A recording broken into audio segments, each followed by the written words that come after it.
Hey everyone. So this is just part one on how to use OpenSea. I'm not going to get into how to buy and sell, just primarily how to explore it. I know when I first started using it, I was a little confused. And it didn't make a lot of sense, but the more you use it, it's very user friendly and it does make sense when it doesn't go down. So with that, we'll get right into it. So when you first go to OpenSea, you'll get this as the homepage, and make sure that you are on OpenSea.io. There are a lot of other scam websites out there that if you connect your wallet, then it's not actually OpenSea. The scammers will take all your money and NFTs that are in your wallet. That happens quite often, unfortunately, in the space. So you need to really be careful and protect your assets and yourself. Just need to be said, obviously, this is none of financial advice. Contact a financial advisor before you make any purchases. But again, we're not going to get into anything of how to buy and sell, just primarily how to explore it. So when we're on OpenSea.io, usually first I'll go to explore, and you can see all the trending collections here. And these are the ones that usually have a high trading volume recently in either the last 24 hours, or I'm not sure how they do it.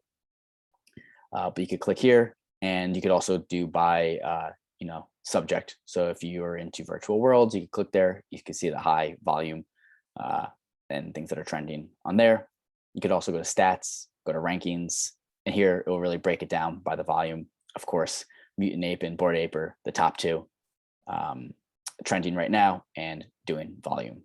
So we'll just use Bored Ape as an example because that's the one that everyone is interested in and everyone likes. And we'll get to the homepage here, and we'll talk a little bit quickly how to read it and how to use it. So when you're on the first page here of the collection, this collection page will show basically all of the NFTs. The way it works is each NFT collection has the same contract address, but then you have, if we go down here and click one, the details, they all have a different token ID. And that's the only differentiator over there, but they will have the same token address. So I'll go back one step though. We'll see first how many items there are in the collection. There's 10,000. People like collections with lower the better, they say. Again, that's not cut and dry advice, but people sometimes will look for a 5 or a 10, and then maybe are more worried of 100,000.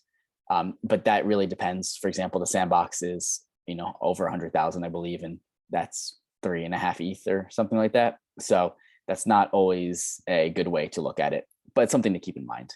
So we have 10,000 items, and we have 6.1 thousand unique owners. Obviously, people own multiple of these, and a lot of people only own one. So 6.1 is a pretty good ownership ratio. The floor price means the cheapest one that you could get. So that's 69 ETH and hundreds of thousands. We'll see the price in a second. And volume traded is 300.5 thousand ETH, which means how much has been transferred, bought, sold on the secondary market. If we go down here, we could see the description of it, and that is just written by the Bored Ape Yacht Club creators.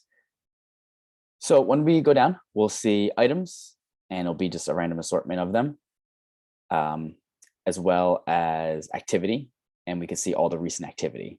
So we had one sold for 282 21 minutes ago, 263 36 minutes ago. It's quite a lot being sold for a lot of money. We actually have some cheaper ones. So that's a pretty interesting. Wow.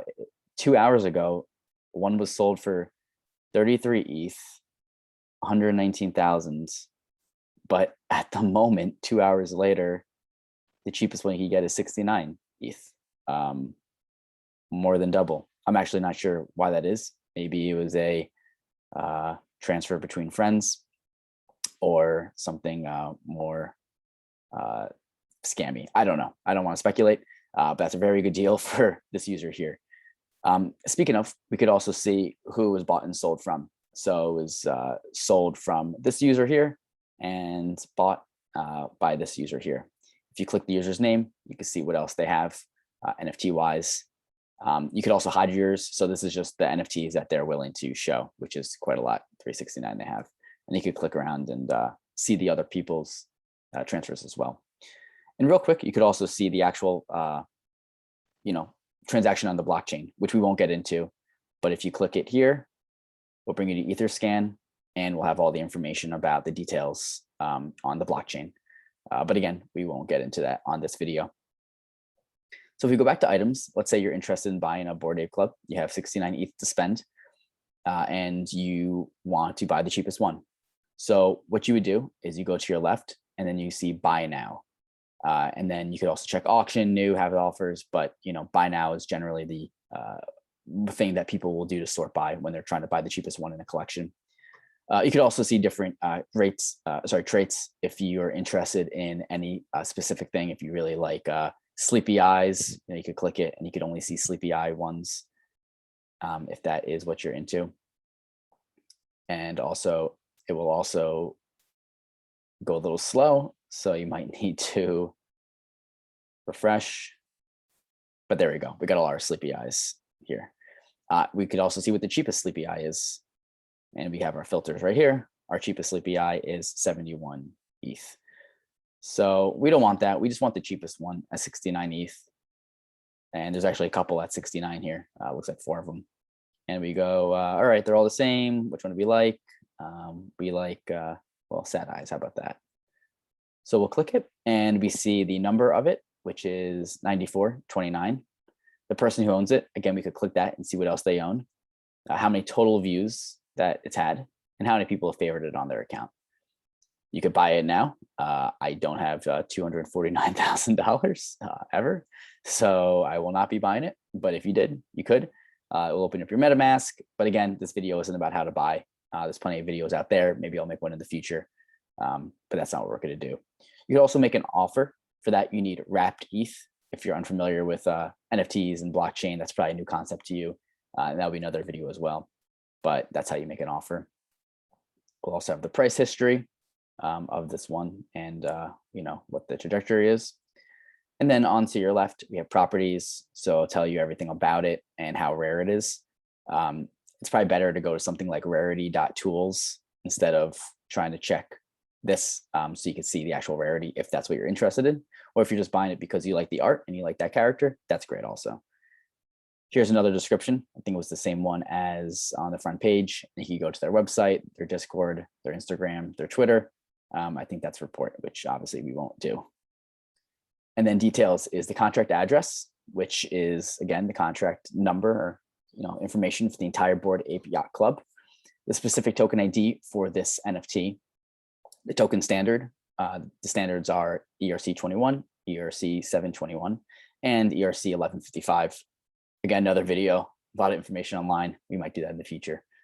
Blockchain's Ethereum, of course, and metadata is frozen, meaning that you can't change it. It's locked, never could be changed. And then below, we have our activity. So we could go down and when it was minted, meaning that this person originally who got it went to probably the Bored Ape Yacht Club website, they clicked mint, they had the money, they bought for whatever it was going at the time.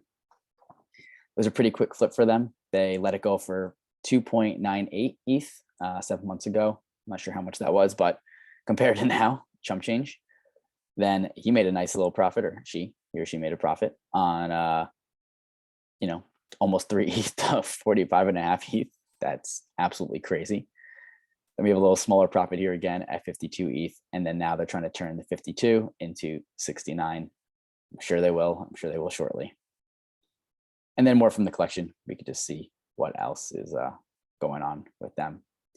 So that's just a quick video. I think I kept this under 10 minutes, just trying to show you how to go to a collection, how to click it, how to sort it, and how to read the information that's available here. There's also listings over here. There's just so much stuff on OpenSea, and that's why I think it's a little confusing at first to kind of understand it and read everything, especially when you're clicking here and you're going to Etherscan, or you're clicking the contract address or anything like that. So it just takes getting used to and exploring and clicking around a lot, and you'll be a pro in exploring OpenSea or other marketplaces in no time. So that's our first video for OpenSea. We'll do more, and thanks for watching.